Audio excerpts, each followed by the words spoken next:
let me get my notes here from this long conversation I had with Evan. I want to ask you about, or Evan, at the last of the interview said, do you know anything about the president's meeting with the governors last week? And I said, no, I was not there, and I haven't talked to anybody who was.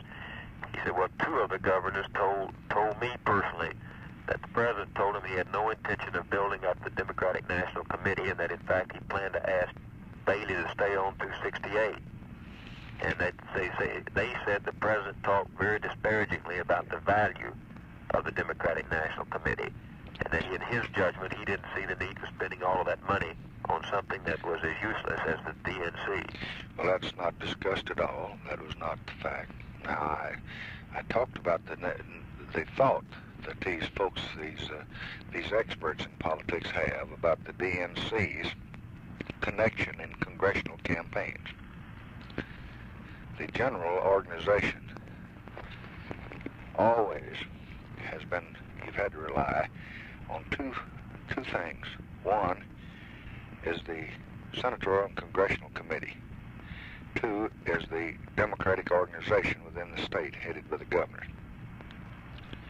So I told them that I had been there 35 years and I'd been rather intimate with it. I had been on the Congressional Committee when I was a member of the House. I'd selected the Senatorial Committee during all the period I was in the Senate. That I had never known of the committee to do anything in congressional races.